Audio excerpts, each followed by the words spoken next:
Hello guys, yan po. First step po, yan. Lalagyan natin ang kamatis at sibuyas. Papakuluan po. Yan. Ito naman pong bayabas. Tatanggalin ang mga buto. Yan. Saka po natin. Yan. Ganun po ang pagtatanggal. Pinakuluan ko muna po ito. Yan, nalamasan ko na sa kaunting asin. Yan, yung buto, sasalain po yan mamaya. Yan, yan kumukulo na pag guys ang ating kamatis at sibuyas. Ilagay ko na po itong gulay, okra, sitaw. Sabay-sabay na po sila and labanos. Ayan.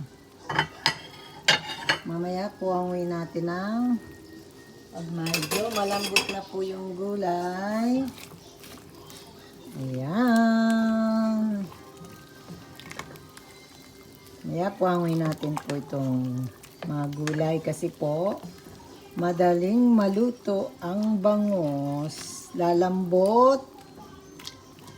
Nagkaka-hiwa-hiwalay.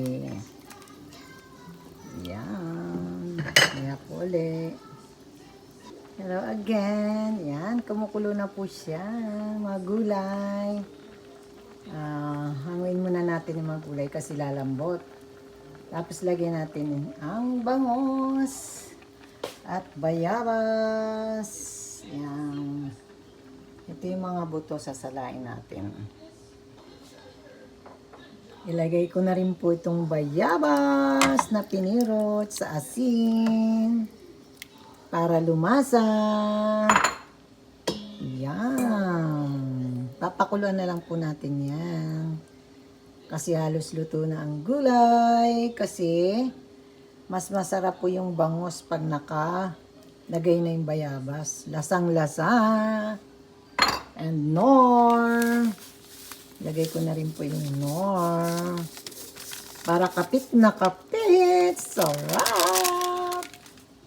Maya dagdagan natin ang nor kung kulang pa siya. Isang kulo lang yan. Then, nahanguin ko siya. Para ilalagay natin sa ilalim ang gulay. Siyempre, kanya-kanya naman pong style pagluluto. Ayan. Nakakagutom. Hello guys. Almost done. Naluto ni Mami lang. Lagay ko na lang ang spinach. Kasi ang spinach ay madaling maluto. Ilagay natin sa ibabaw. Pang 2 days na ulam. Budget. Maraming sabaw, maraming gulay kasi. 2 bangus. Yummy, yummy. Sarap. Bye. Thank you for watching. Hello guys! Ayan, ready na po pagkain namin ng aking apo. Favorite niyan sinigang. Yes, healthy ang pagkain ng maglola. Thank you for watching. Bye. God bless.